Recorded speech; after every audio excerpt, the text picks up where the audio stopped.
A lot can happen in 3 years, like a chatbot may be your new best friend. But what won't change? Needing health insurance. United Healthcare Tri-Term Medical Plans, underwritten by Golden Rule Insurance Company, offer flexible, budget-friendly coverage that lasts nearly 3 years in some states. Learn more at uh1.com. Millions of people have lost weight with personalized plans from Noom. Like Evan, who can't stand salads and still lost 50 pounds. Salads generally for most people are the easy button, right? For me, that wasn't an option. I never really was a salad guy. That's just not who I am. But Noom worked for me. Get your personalized plan today at Noom.com. Real Noom user compensated to provide their story. In 4 weeks, the typical Noom user can expect to lose 1 to 2 pounds per week. Individual results may vary. Since 2013, Bombas has donated over 100 million socks, underwear, and T-shirts to those facing homelessness. If we counted those on air, this ad would last over 1,157 days. But if we counted the time it takes to make a donation possible, it would take just a few clicks. Because every time you make a purchase, Bombas donates an item to someone who needs it. Go to bombas.com/ACAST and use code ACAST for 20% off your first purchase. That's bombas.com/ACAST, code ACAST. Hello folks, welcome to Wargaming Month here on the Napoleonicist. A very quick reminder, smack the like button, remember to subscribe so you can find your way back, and leave a review on Apple Podcasts. It'll take you a few seconds of your time. It'll make a massive difference to me and my ability to reach a wider audience with the details of the work of my fantastic guests. If you are willing to go just a tiny bit further and dig into your own pocket, and believe me, I completely understand if you're not up for that, you can do so in 2 ways. You can become a regular supporter via Patreon, different perks in each tier, check the link in the description for more details on that, or if a regular subscription isn't your thing, you can leave one-off tips via Ko-fi. Again, the link is in the episode description. Whatever support you're able to offer, as you know, I am massively grateful, and enjoy the show.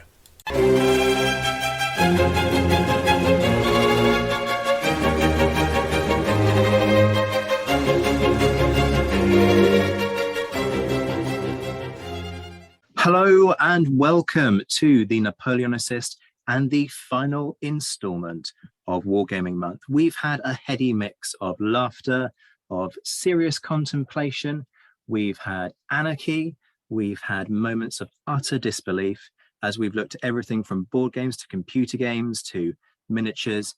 And we're going to end with something that is sort of an offshoot, if you like, of the miniatures genre.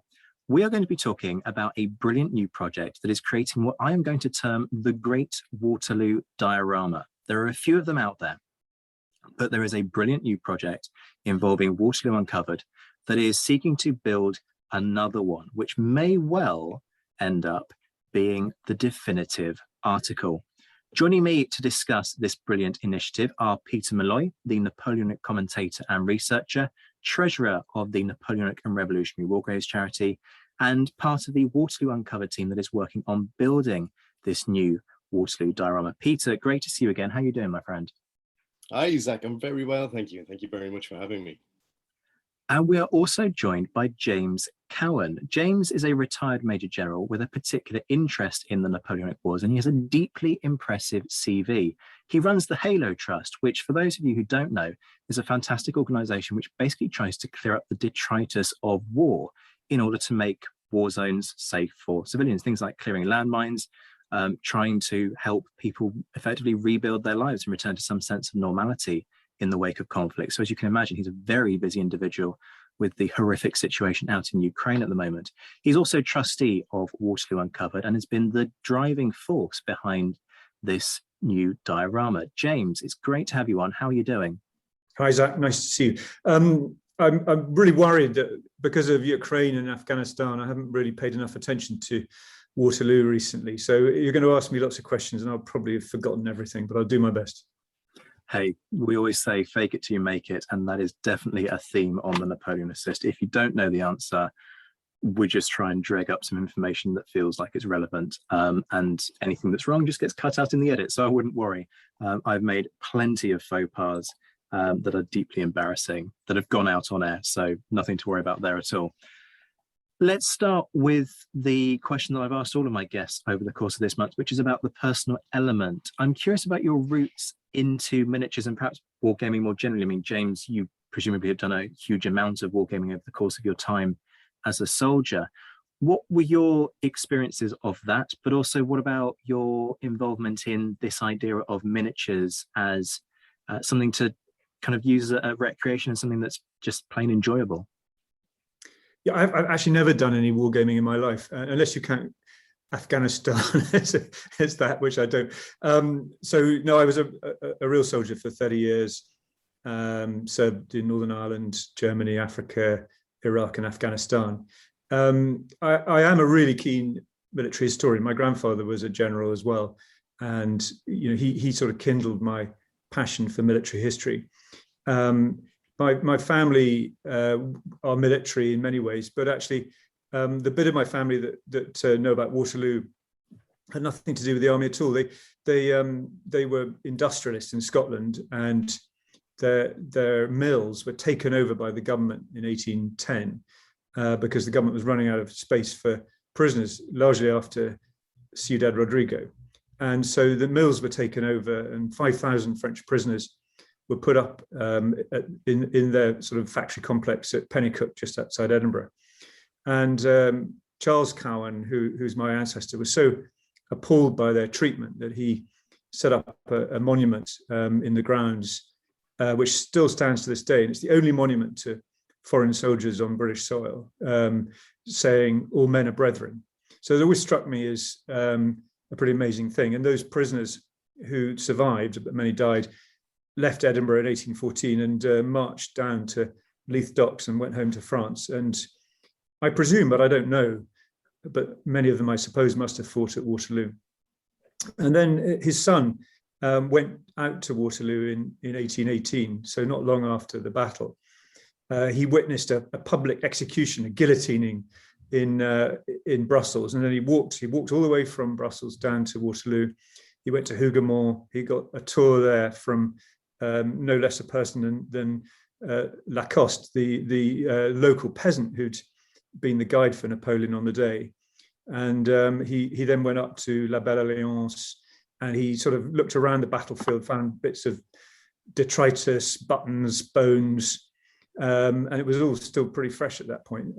So it was a pretty amazing account, which he wrote into his memoirs in the 1870s. Well, that's quite a connection, quite a family history there. And thank you for sharing that with us. Peter, what about your route in?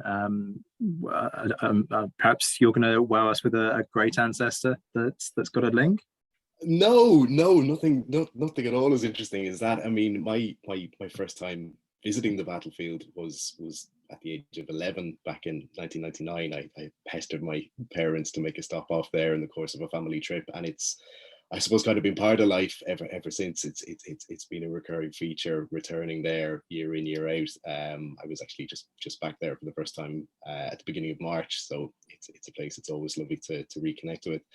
In terms of the sort of miniature hobby side of things, my earliest exposure to that was distinctly not historical in that it was kind of a schoolyard craze for Games Workshop and Warhammer 40k and so on.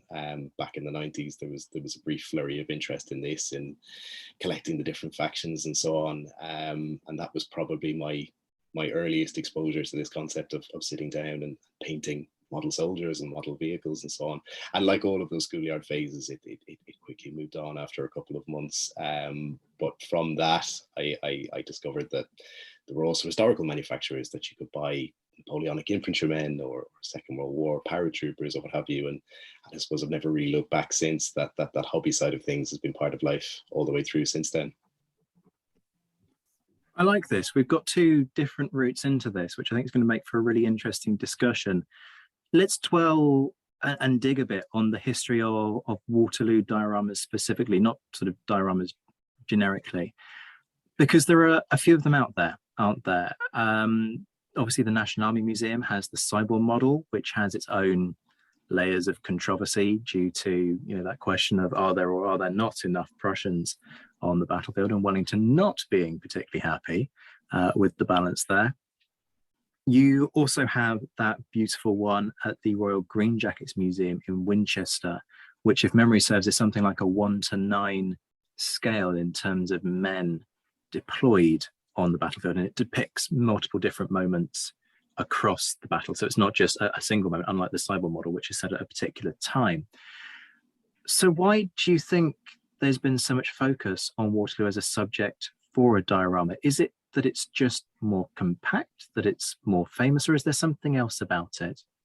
I think there's a number of reasons. I mean, the first thing is it is quite compact, and Napoleonic battlefields, as you know, some of them are absolutely enormous. Wagram or Borodino or Leipzig, Dresden, any of the battles of 1813, the big battles. And so there's something about Waterloo that is really tight. And even some of the peninsular battlefields, I mean, you go to Salamanca, it actually spreads over a much larger area with many fewer troops. So I think that side of it is appealing. And I think the second thing is, I think people think of this age in popular terms as illiterate. It's not at all. It's actually really literate, and in some ways more literate than succeeding periods, certainly probably more literate than the modern British Army. And the numbers of letters written by particularly British soldiers is really startling. Of course, that has a downside because it has led to a slight bias towards the Anglophone. But I think we'll come on to that in a minute, I'm sure, but that's been corrected in recent times.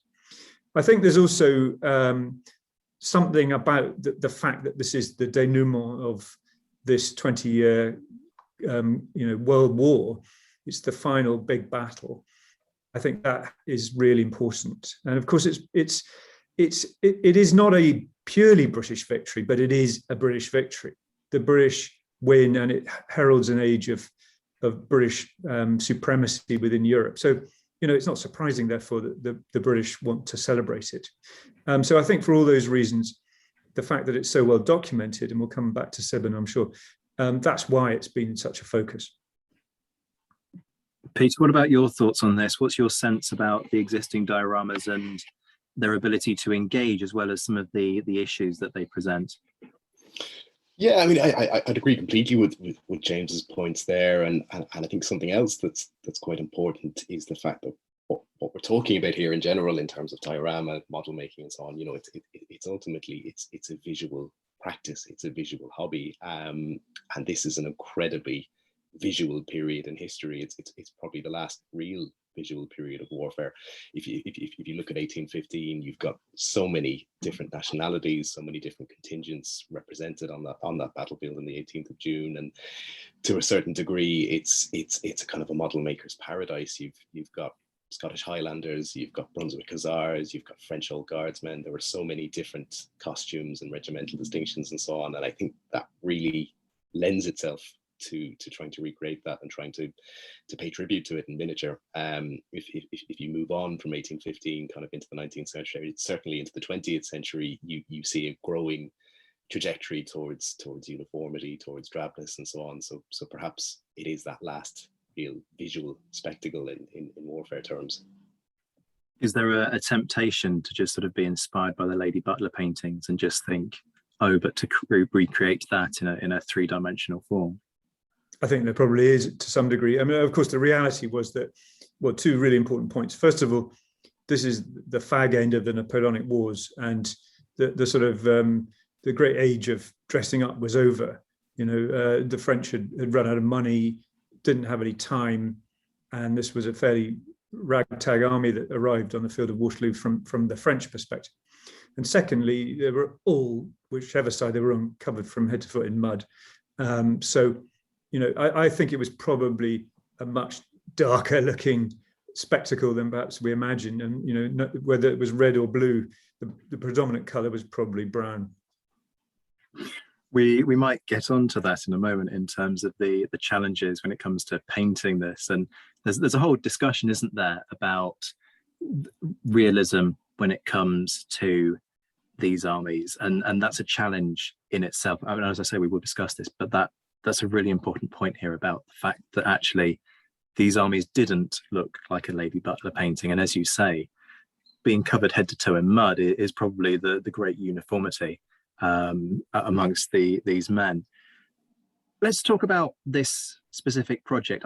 I term it the Great Waterloo Diorama because I have high hopes that this is going to be the definitive one. But what's the thinking been behind this one, and what are you hoping to achieve through it? Well, to go back to your earlier comment about the other dioramas, I mean, they have many advantages. Sibben, of course, there's not just one Sibben diorama, there are two. And the famous one in London is absolutely microscopic. And actually, I think in some ways it's a bit of an anticlimax, because A, you can't see it all the way around. B, it's quite dark. It has to be dark in order to protect it. And C, its size is really quite testing to anyone who needs to wear glasses. So for those reasons, it's not perfect. But then, of course, there's the controversy about it, and we'll return to that. Well, perhaps I should just take it head on.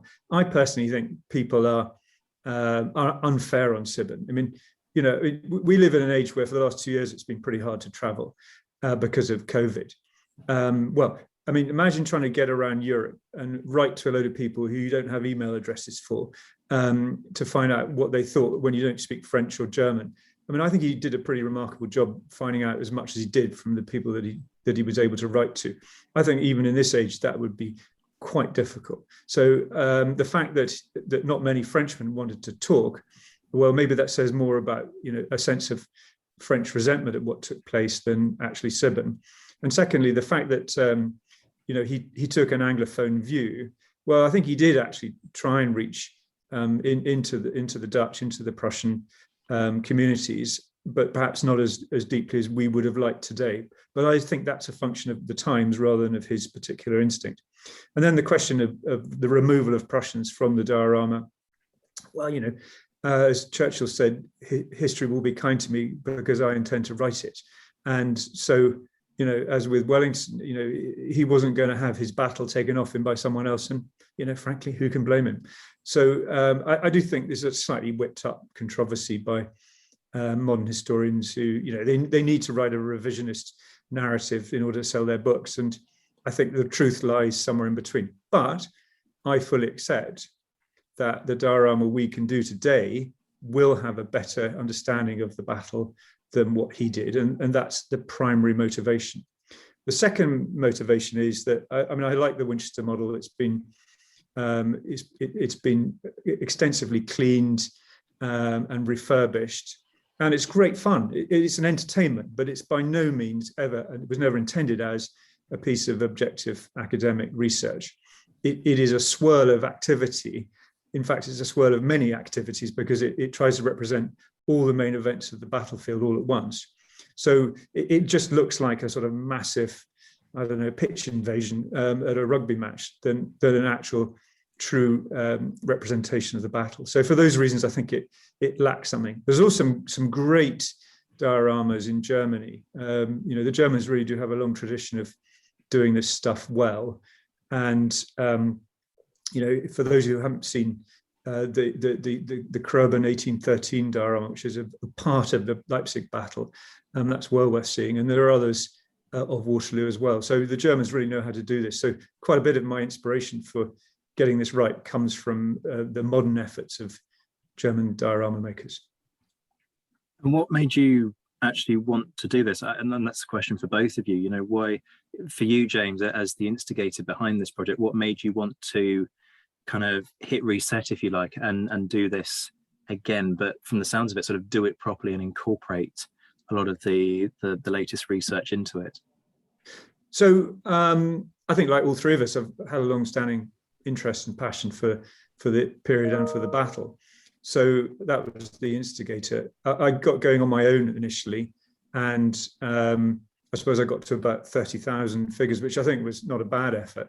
But I realized that, I'm 58 now, and at the present rate of production, I'd have to live to be about 210 to finish. So that wasn't going to happen. So I decided, when I became a Waterloo Uncovered trustee, to see what could be done by way of synergy with the charity. And it was absolutely fantastic, really, because Mark Evans, the CEO, he said, well, why don't we just try and raise some of the supporters of the charity and see where we can get to? So we started with Waterloo Uncovered, it then spread into the sort of broader community of enthusiasts. I've now got 81 people helping me out. And they live in America, they live in Canada, they live in UK, Ireland, as Peter does, in Europe, in Australia. It's a massive effort. And what's just humbling is the talent. Some of these people are remarkably fine painters and model makers, far better than I am. And it's just really lovely to have them on the team. My problem is trying to juggle 81 people. They'll say to me, B Squadron, 2nd Cuirassier, how many trumpeters were there? And I'll go, I have no idea. And so it's trying to keep up with the sort of volume of questions is quite difficult. But it's great, and we'll come on to what's been done so far. But it's been a really terrific team effort. Peter, what about you? Yeah, so for my part, I've been a volunteer with Waterloo Uncovered for the last couple of years now, and obviously in my own time have always been a very passionate wargamer and model painter and so on. So back, I suppose in the spring, early summer of 2020, when this opportunity first arose, when there was first a conversation about putting together a painting team, really drawn from the wider Waterloo Uncovered community. I jumped at the chance to help coordinate this and run this.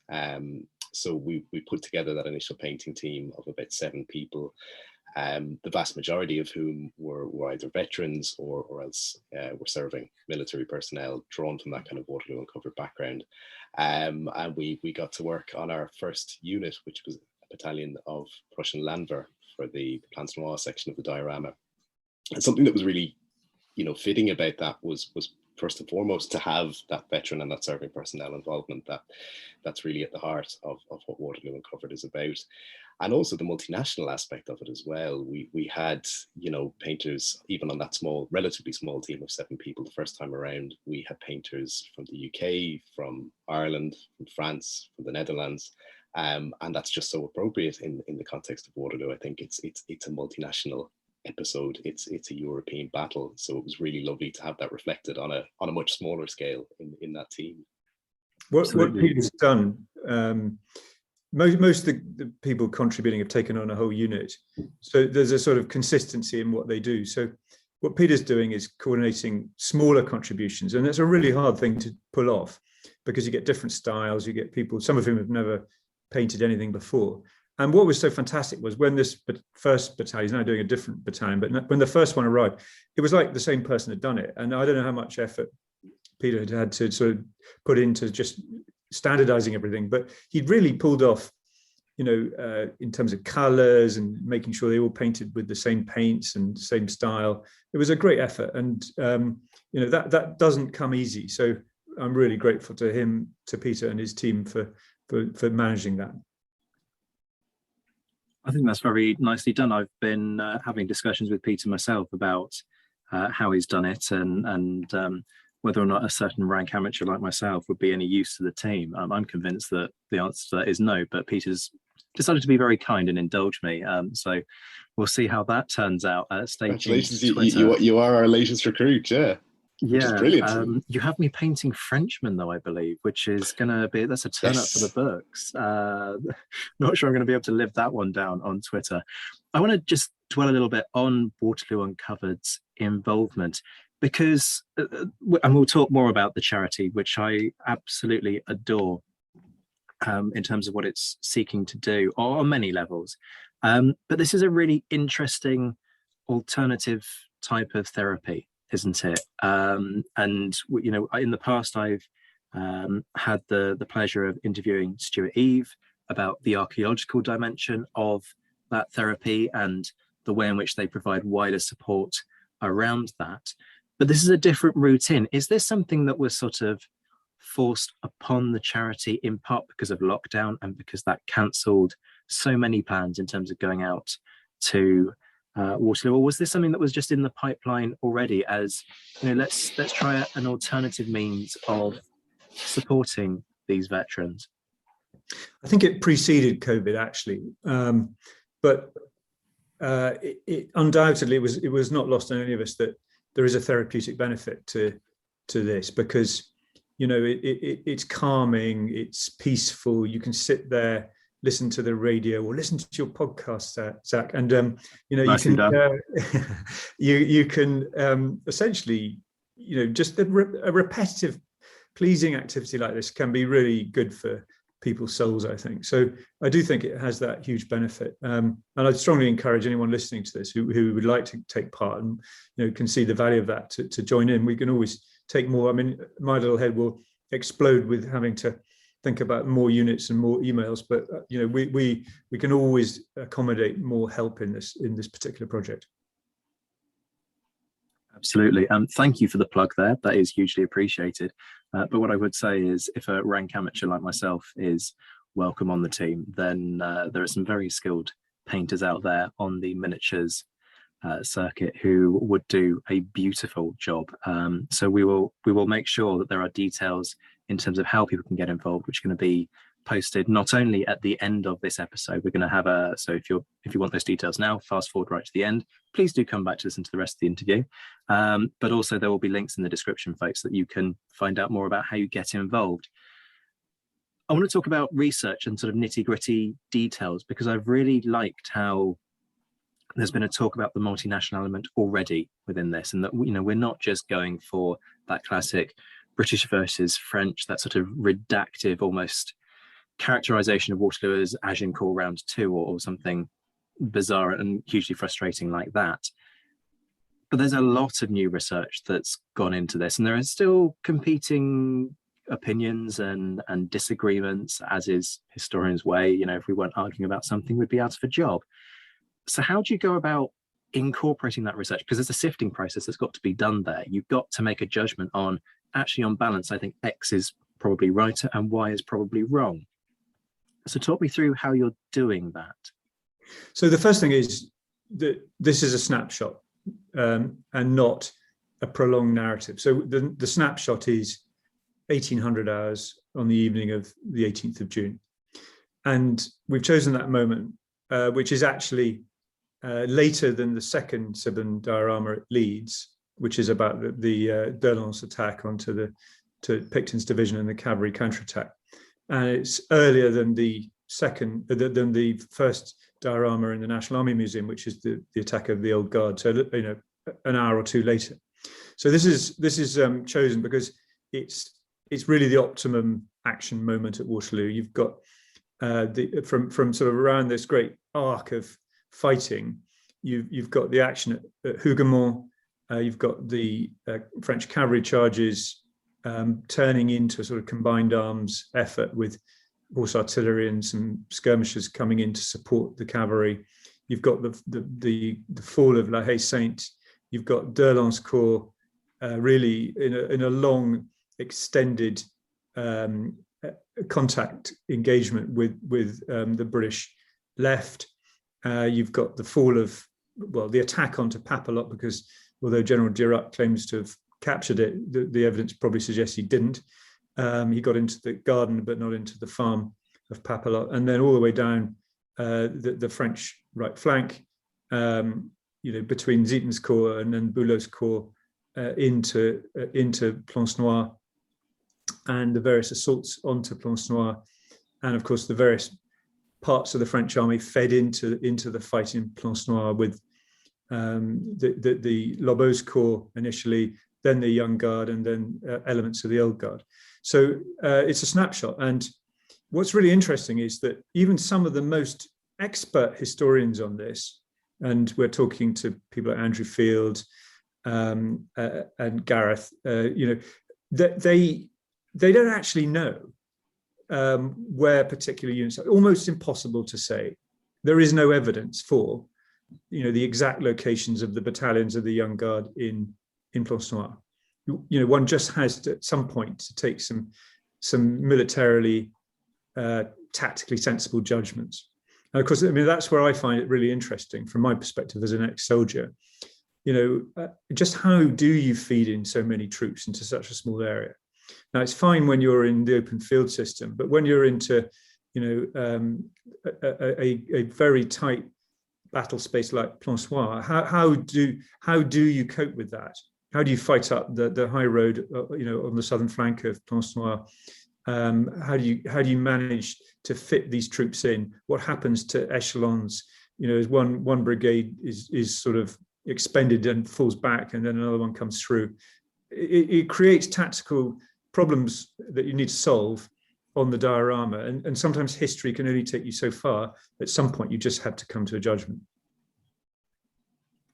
And Peter, in terms of, we talked about uniforms and things like how many buglers are in a particular unit, and questions like that. And there is a lot of work out there being produced in terms of uniforms of X Corps or uniforms of Y Corps, or there are those great Osprey books, aren't there, which are beautifully visual. How do you go about trying to, inverted commas, get it right? Because there will always be those people who turn around and say, "Ah, yes, but 23rd Regiment had facings that were mauve." I mean, they weren't, but I'm being facetious. But you're always going to have people like that. So how do you go about addressing that, especially when you've got so many of these figures that need to be painted? I mean, James has talked about how he produced 30,000. You've got hundreds of thousands more to produce. How do you go about resolving those issues? Yeah, it's firstly, I agree completely with what James had said earlier on, that I think there probably is this push and pull thing between poring over these gorgeous color plates in an Osprey or whatever, and understanding the slightly more sober reality that on the day it probably is a case of people who are soaked through, who haven't slept properly, who've effectively been sleeping rough for several days, who are plastered with mud and all the rest of it, and maybe, I suppose maybe it's trying to steer a middle ground through that. I mean, as James had mentioned, one of the definite challenges of coordinating a unit of painters as opposed to a single person sitting down and painting a battery of artillery or a battalion or whatever is that question of consistency. That's a kind of an interesting challenge, which cropped up the first time around. So even though the approach that we had tried to take really from day one of the project was to have consistency at the heart of it. So making sure, for instance, that everybody had the same equipment, the same brushes, the same set of paints, the same painting guide for their Prussian infantrymen and so on. The reality of it is inevitably going to be, and it's nothing to do with the quality of painting, with people being better or worse painters or anything like that. It's just that people have their own individual quirks, and so what it means, as James has kind of alluded to there, is that you'll end up with several slightly different batches of figures, and there's a challenge to kind of knit them together to make them look cohesive and so on. Another kind of a challenge which I found quite interesting is maybe more of a philosophical challenge as a hobbyist or as a painter or whatever. Prior to coming to this project, my conception of a Napoleonic infantry battalion in miniature was maybe 25 to 30 28 mil figures, which you can painstakingly slave away over for months at a time and use 3 or 4 different layers for each color and all the rest of it. And that doesn't work for a project like this. It just doesn't work, even in the context of painting a single unit like a battalion. I mean, that Prussian Landwehr battalion was over 400 strong. This French battalion that we're now embarking on is about 550 figures strong. So it just requires a completely different way of thinking. It's about getting it right, getting it to a decent overall standard, but probably above all else, focusing on the unit, focusing on the hundreds rather than the dozens. So I think it requires a different way of thinking. All right. I agree. I think that the other thing is that it needs the quality is in the neatness of the painting. The thing that we really can't cope with, we can cope with simplicity. That's fine, because you can always enhance simplicity. I mean, if someone, can't do, the piping on the red cuff of a French infantry tunic, that's fine. But if the painting is messy, then that is a wholesale repaint, and that's just actually more trouble than it's worth. So, it is about people who have attention to quality, probably over attention to detail. We can do the detail, and we have, because some figures get, added to by others, so we can bring it up to the same standard. And that's what Peter's done so brilliantly in his particular battalion. I was going to ask about that actually. What is that process of sort of achieving that uniformity? Because you've got to kind of do that fine-tuning aspect. Just give us a sense of what's involved in that. Yeah, I mean, it's done at different levels. I mean, so Peter's bringing his battalion together, and I have no idea how much pain he's gone through to get it to me, but I bet he has. But when it reaches me, my job is to have that sort of quality control aspect to it, and to just bring things to a standard. So that's a big part of it. I mean, there's other really basic facts, like you can't put a figure onto a diorama and have the base showing. So I actually, and if you can't hide a base on a road. So you actually need to chop them off the base and glue them directly onto the road. So there's a huge amount of altering of normal figures to remove bases and make them fit for a diorama, which is quite a time-consuming process in its own right. So all that has to be done. But the other thing I'd point out is, just going back to the point about scale, people tend to think of guns like they're individual things with 4 men or something, but a full battery of 8 guns, each gun having maybe 10 crew, each gun having a limber with 6 horses, and each one having 2 caissons, each of 6 horses. So by the time you get to a full battery, it's actually taking up a much larger area than a full battalion of infantry. And how do you fit all that in onto a battlefield, particularly when nobody in their right mind is going to stand in front of a battery that's unlimbered and firing? So there must by definition be huge areas with nothing in it, because that's where the guns are. And so all those sort of decisions are quite complicated to make and to get right. Ryan Reynolds here from Mint Mobile. With the price of just about everything going up during inflation, we thought we'd bring our prices down. So to help us, we brought in a reverse auctioneer, which is apparently a thing. Mint Mobile Unlimited Premium Wireless. How to get 30, 30, bit to get 30, bit to get 20, 20, 20, bit to get 20, 20, bit to get 15, 15, 15, 15, just $15 a month? Sold! Give it a try at mintmobile.com/switch. $45 up front for 3 months plus taxes and fees. Promo rate for new customers for limited time. Unlimited more than 40 gigabytes per month. Slows full terms at mintmobile.com. Even on a budget, quality is non-negotiable. That's why Quince is the place to score high-end essentials at 50 to 80% less than similar brands. Get your hands on buttery soft cashmere sweaters from just $60, Italian leather jackets, and so much more. And the best part about Quince, they exclusively partner with factories committed to safe, ethical, and responsible manufacturing. Elevate your style without the elevated price tag with Quince. Go to quince.com/upgrade for free shipping and 365-day returns. Let's talk about scale in this, and not only in terms of physical height of figures, but also in terms of numbers involved. I gather that the idea is 1-to-1 here, i.e., every figure represents one person on the battlefield. Is that right? That's correct. So the scale is 20 millimeter, or 1 in 72. Actually, the two terms are used synonymously, but actually in strictly mathematical terms, they're not quite the same, but they're good enough. And you tend to talk about plastic figures being 1 in 72, and you talk about metal figures being 20 millimeter. But the reason for the choice of that scale is that 25, 28 mil figures are just enormous and would require just a huge area. As it is, this diorama will take up a space roughly the size of a tennis court. And so if you went with 28 mil, you would have something, not quite a football pitch, but heading that way. 15 mil would have been the alternative, but there are no plastic figures in 15 millimeter that I know of anyway. And therefore 20 mil is a nice compromise, because you can buy both metal and plastic. You get lots of variety of scale and not of scale, but of pose.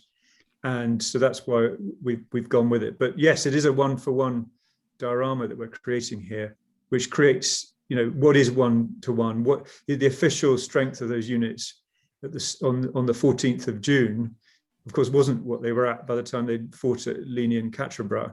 And so one has to make some judgments about at the true strength of the battalion or regiment by the time it got to the field of Waterloo. This is fascinating. It's getting your head around the fact that you are painting one figure for every single person at Waterloo is just mind-blowing. There are so many questions I've got about the practicalities of this. The first one I want to dwell on is landscape. How are you going about recreating the landscape? Because it's all very well if you're just creating a fictional little scene. You can sculpt your own landscape and you haven't got to be particularly careful because you're not creating something that's real. You are. So how have you gone about that process of recreating it? You've got to think about buildings as well. And we've talked in previous episodes on this wargaming series about the challenge of getting buildings to a correct scale. So talk me through how that's being resolved. Well, I suppose I'm not a wargamer, but I assume for wargames it is a problem because the buildings will be massively outsized and therefore you need to downsize them. And I would imagine that for a 25mm wargame, you'd use a 15mm building, which would look odd in terms of the human eye, but would be right for the game. That's not necessary in this because we've got 1-for-1, and therefore the buildings can be true to the scale. In fact, my father makes all the buildings. He's a very talented model maker, and we have in fact focused on the bits of the diorama with buildings. So we've done Hougoumont, La Haye Sainte, Papelotte, Plancenoit, La Belle Alliance. He's just made Mont Saint-Jean Farm, and I think he's outstanding at this. He's 83 and still going strong. So he's pretty remarkable at making the actual buildings. And there's also a consistency to what he does. So I can't remember how many buildings he's got in Plancenoit, but there's sort of 40 plus in there. It's a lot of buildings. And you don't need different people making them. So there's a nice consistency to the fact he's made them all, and handmade them all. So in terms of the actual diorama, well, of course, we have fantastic knowledge as to what the battlefield looked like, because Sibben, as well as being an outstanding model maker, was an outstanding cartographer and took some really careful measurements. But there is a problem with his diorama insofar as it was so small that he accentuated the relief so that it wouldn't look like a sort of flat piece of paper. And so he doubled the relief. Everything is a greatly exaggerated steepness of slope on his diorama. So because our model is so much bigger, we've gone back to a normal height, which does tend to flatten things out. It is a bit like flying over countryside in an airplane. You can't quite pick out the sort of gentle, subtle hills as much as if you were on the ground. So that's one aspect of it. The next bit that really matters is, just size. And the big unresolved problem with this diorama is its eventual location. We need a genuinely large place, because if you think it's going to be the size of a tennis court, that's its actual dimensions. But then if you need to walk around it, it needs to have a building that's outside of that. So far, we've focused, as I said, on those areas with buildings. The exhibition that took place in October at the National Army Museum, which many people visited, was in their big atrium. But even that is now far too small for what's coming next. So we have to, in a sense, divide the model up. And each section of the model is 120 centimeters by 90. Each section has its own box. There's a massive logistical exercise in that, because the principal enemy here is not the French or the British or the Prussians. The principal enemy is dust, light, and heat and damp. So trying to keep this thing pristine means each section has its own box, and that's a big exercise in protecting it when it's not out on display. I was going to ask a bit more about the display element as well. What's the hope longer term? Because if it's the size of a tennis court, you've got a massive headache when you eventually want to get this, properly on display as a completed entity. In terms of, great if you're standing by the Hougoumont section, but you're going to have La Haye Sainte slap bang in the middle. So how are you going to, or what is the hope in terms of enabling people to see the stunning detail that you're putting into all of this, when a lot of the figures are actually going to be sort of in the middle, where the net is, if you like, of your tennis court, and people aren't going to be able to see that from the sidelines?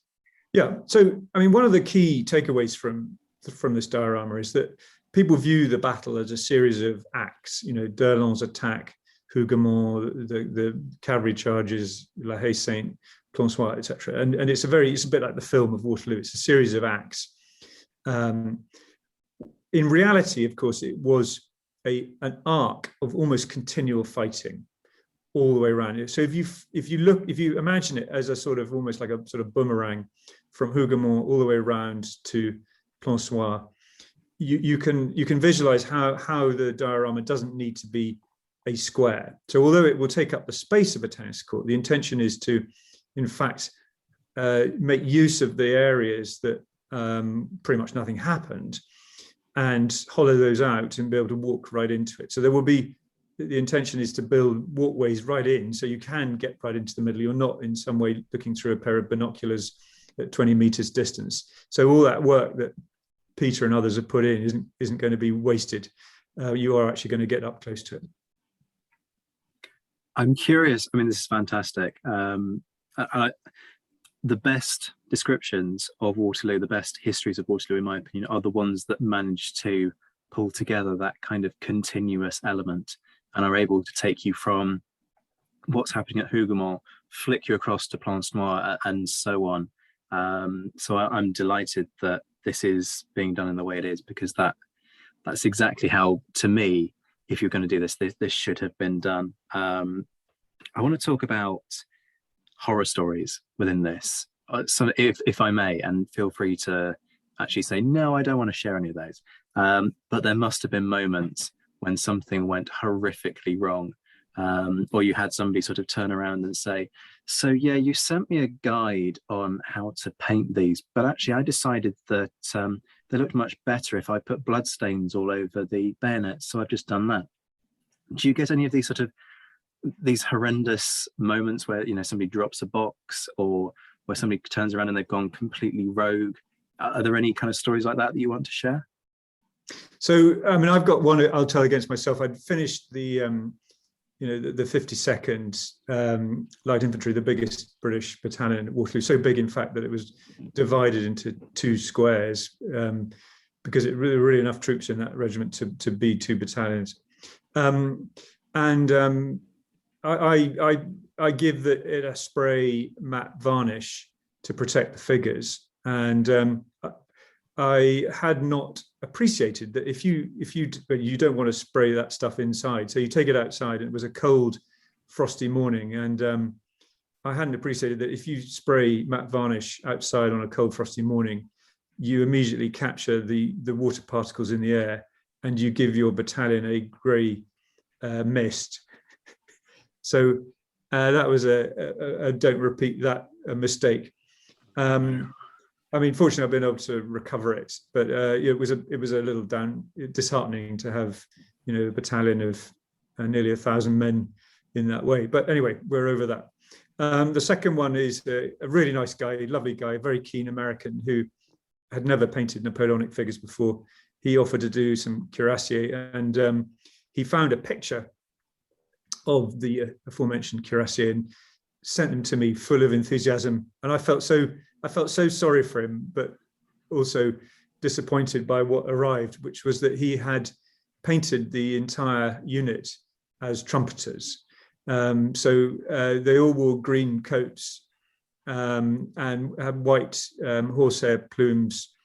And it was certainly a sight, but it was not quite what I was after. So we had to sort of gently revisit on that front.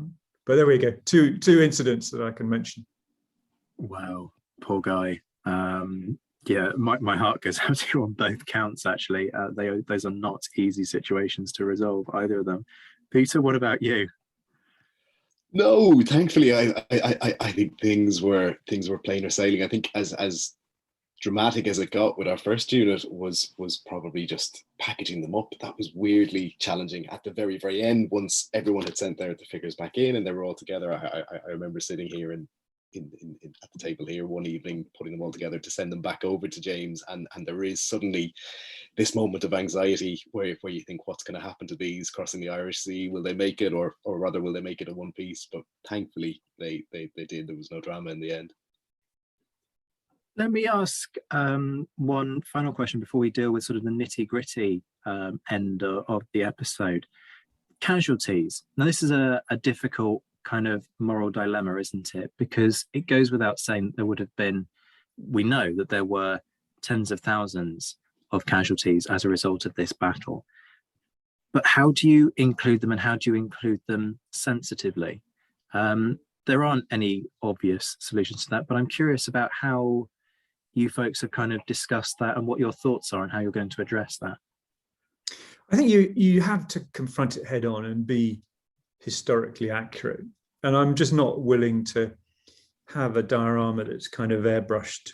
You know, the fact this is a brutal, horrible event. You know, I actually think that there is a bit of a problem with the sort of glorification of military history and wargaming that sort of doesn't in any way recognize this reality. And I think Waterloo Uncovered does a brilliant job of taking that head on. You know, its work at Mont Saint-Jean has been great. I also think that, you know, the role of women at Waterloo is not particularly well understood, but their part really is on the French side is Cantinier and helping out with the wounded, and on the British side is, you know, really important. So I think it kind of brings to life that aspect of the battle. So I think you really do need to sort of show that. And, you know, I'm very particular about making sure that the regulation numbers of ambulances, the regulation numbers of medics are present, and that the casualties do reflect what took place. I mean, but it is grim in some ways. I mean, the modern technology allows for 3D printing. There's a great new company in Sweden, I think they're based, called Spira, that make the most wonderful 3D printed figures, and they can be very new and novel. The problem is that they didn't have any wounded horses, and they asked me to search the internet for pictures of wounded horses. It's actually quite unpleasant. It's quite harrowing. And if you care about animals or people, you don't like looking that stuff up online to send a picture to someone. And it does remind you that this is not a game. This is, you know, real reality. You know, tens of thousands of people lost their lives and were wounded at Waterloo. So I think one has to pay one's respect to that truth. I think people are going to have a lot of love for this project. I really do. The way in which you're approaching it, the centrality of the history, the sense that has gone into, and the careful thought that's gone into putting it all together. I've got one amusing question before we start talking about how people can get involved and the scale of things like costs and so on. You've got three individuals, three figures in this that everyone is going to want to paint, and they're going to want the bragging rights for. And I am, of course, talking about Wellington, Blücher, and Napoleon. Who's done them? And has there been a bum fight in the office about who's going to do this? So they are all done, and I probably have about 20 Napoleons. You know, talk about the men in black. These are the men in grey. I mean, there's a whole load of these characters in a carriage, on a chair, on a horse, hand in waistcoat pocket, hands behind back, hat off, hat on. You know, great coat on, green coat on. You know, it's all there. So there can only be one of them on the battlefield. So the truth of the matter is that he's on Marengo, standing in front of La Belle Alliance, surrounded by his staff. But behind are the carriages that came forward. And we know from the account of one of his carriage drivers that 3 of the 12 carriages in the Imperial headquarters came forward by 6 o'clock to La Belle Alliance, and 2 of them were captured. One ended up in Madame Tussauds and burnt in the fire of, I think, 1911, and the other one is still extant and at Malmaison. But I have to admit there is a hidden Napoleon inside the front Berlin, but no one's going to know that apart from us 3 and the listeners of your podcast. Yeah, I was going to say, and the 1,000 or so people who listen to these episodes. Wow, 20 Napoleons. Surely one is bad enough 20 just sounds horrific. But they're not on the field. They're not on the field. They sit in reserve. They're on the bench waiting for the call up. Ready for the moment.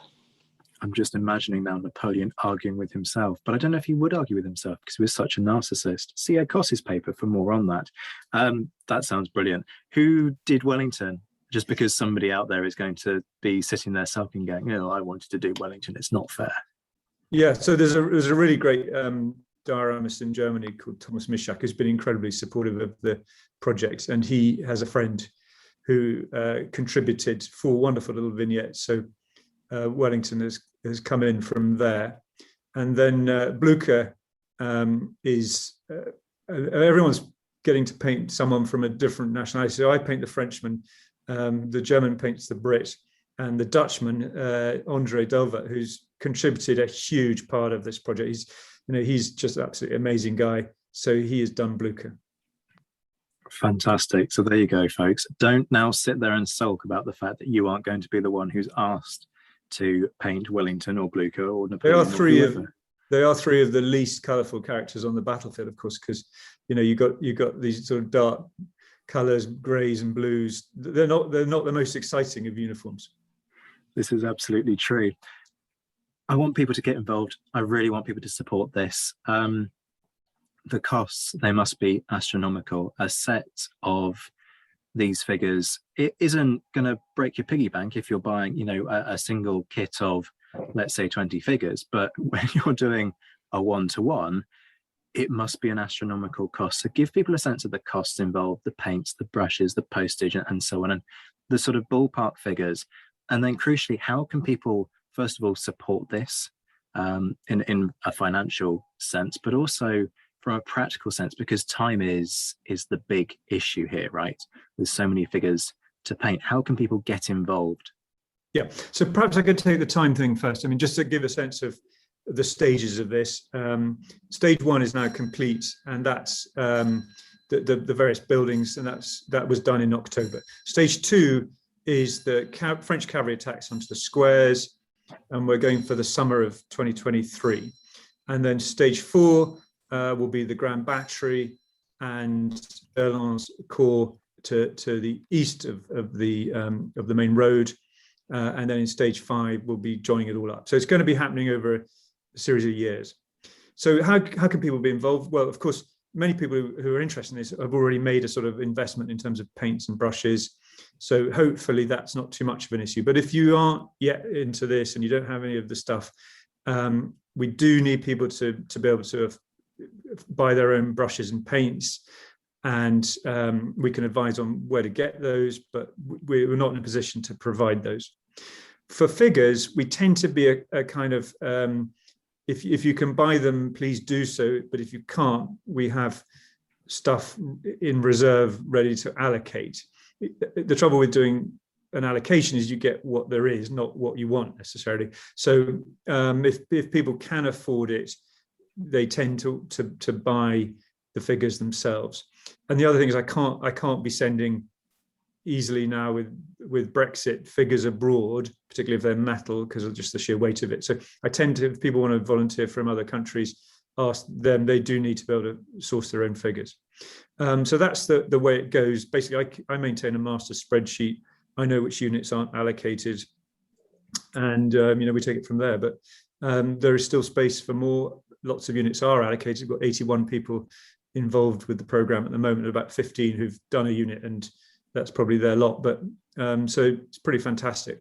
But if there are more, we'd love to hear from you.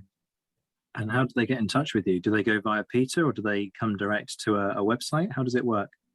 So what I ask, please, if people could go to the Waterloo Uncovered website, and then Mark Evans, the CEO of Waterloo Uncovered, sends them on from that email address on that website to me. Fantastic. Peter, I want to give you the opportunity to just make a pitch. Well, in fact, both of you. James, in your position as trustee as well, just make a pitch for Waterloo Uncovered. And it's another brilliant organisation that I really hope people can support in whatever way that they can. So just sort of make the pitch for Waterloo Uncovered, because they are brilliant and I would love to see their work supported further. They are brilliant, and they're very unique, I think, as a charity. So just on the assumption that there might be some people listening who either haven't heard of Waterloo Uncovered before, or only have a vague idea. Broadly speaking, the charity works on two main headings, one of which is obviously carrying out archaeology on the battlefield of Waterloo itself in Belgium. That has now become an annual thing each July, with the exception, needless to say, of the last 2 years because of COVID. And the charity has done and is continuing to do some really, really incredible work there in terms of increasing our understanding of the battle and the battlefield itself.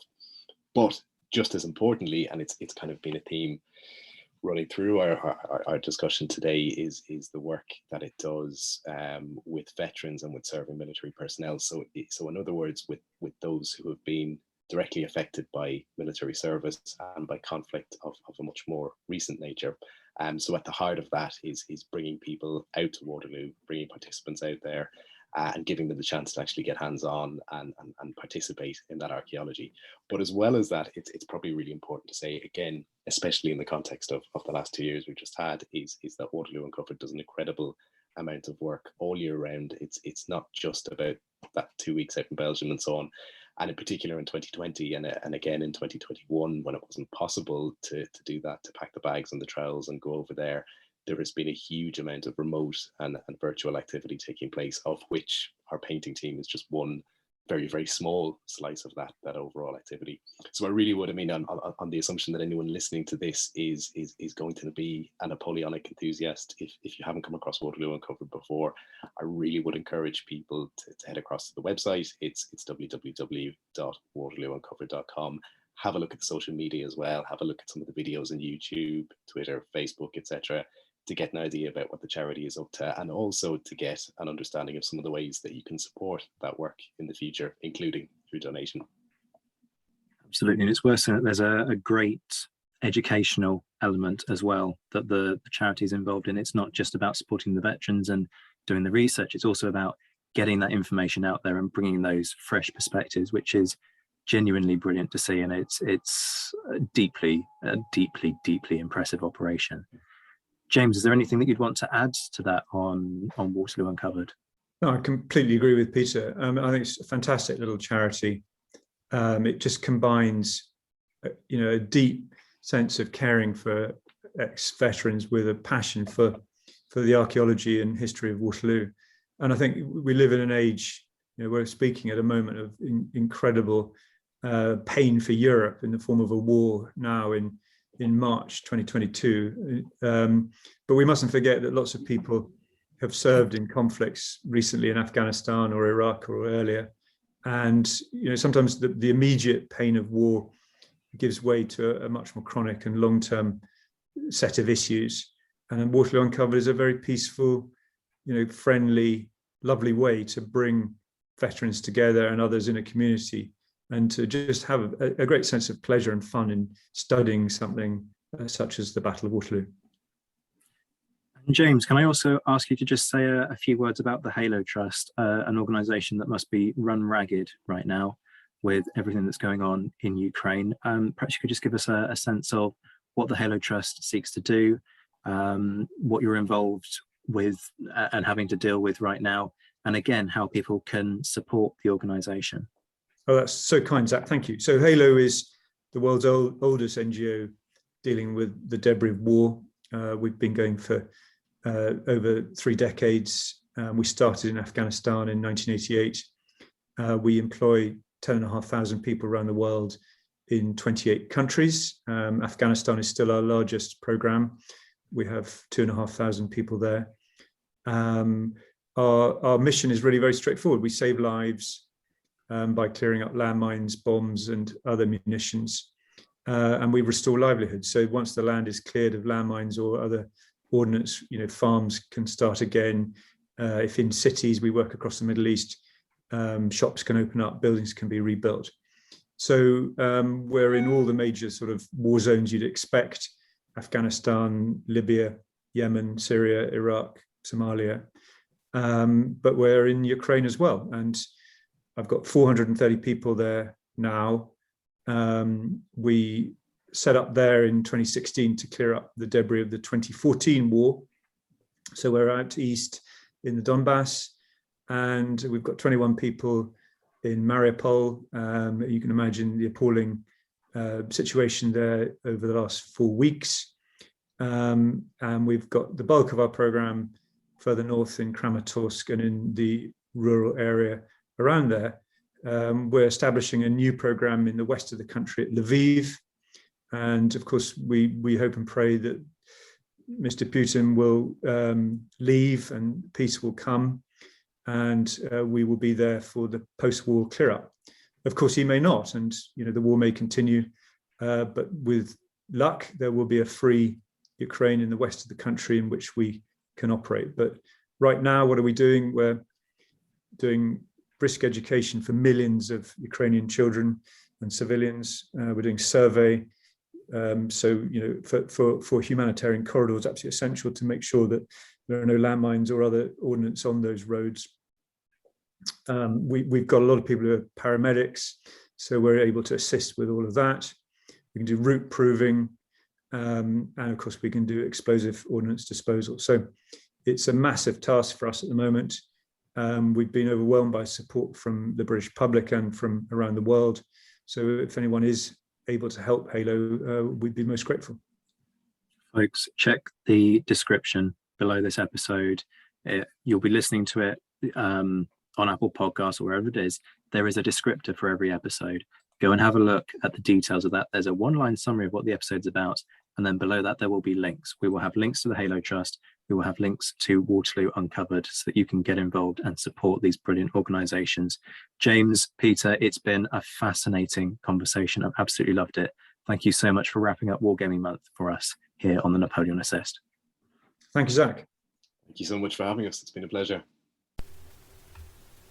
Before you go, folks, all the usual things. Remember to like and subscribe, leave a review on Apple Podcasts, and you can find me on Twitter at ZWhiteHistory. A huge thank you as ever to my Patreon supporters. It is their support that keeps this podcast going. If you're interested in contributing to the show, you can find out more from the link in the description. Prices start from £1 a month, and you get all kinds of perks, from discount codes on Pen and Sword books, which means you actually quite rapidly end up regaining some of the money that you invest in the show, all the way through to voting rights, shout-outs in episodes, and even one-to-one meetings with me. If a regular subscription isn't your thing, which believe me I completely understand, you can leave one-off tips via Ko-fi. Again, the link is in the description, and all the money gets reinvested into producing more content further down the line. And I have a big project in mind involving footage from battlefields that could potentially be a really engaging, exciting project if I can bring the money together to make it happen. A big thank you as ever to my Emperor level patrons Mark Stoos, JC Kaiser and Todd and Led Campbell, my Marshal patrons Matt Bone and Marcus Cribb, my Commander patrons John Haynes, Goa Brown, Liam Telfer, Jane Davis, Bob Burnham, Andy Meakin and Michael Guest, my Mentioned in Dispatches Plus patron Noah Fink, and my Mentioned in Dispatches patrons Miles Reedy, Alexandra Leon, Alistair Campbell-Grieve, Beatrice de Graaf, Brendan Teeling, Colin Fieldhouse, Ed Koss, Bruins Girl, Gareth Copeland, Jeff Maple, Hugh Brennan, Indiana Fats, James Bevan, Jim Deary, Jim Getz, Josh Keeney, Lucy Tatler, Lynn Dawson, Mark Dewhurst, Mark Anscombe, Rob Griffith, Roy Muir, Ross Flowers, Ryan Diamond, Rob Cothlan, Mark Trowbridge and Stephen Coulson. The Napoleon Assist will be back very soon. Take care, folks, and as always, thank you for listening.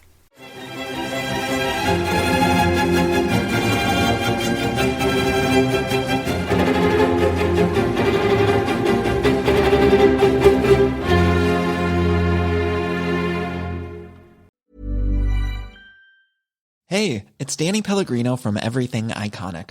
Ready to upgrade your style game without blowing your budget? Check out Quince. They've got all the good stuff, shirts and polos, activewear, and fine leather goods, all at 50 to 80% less than other high-end brands. And the best part?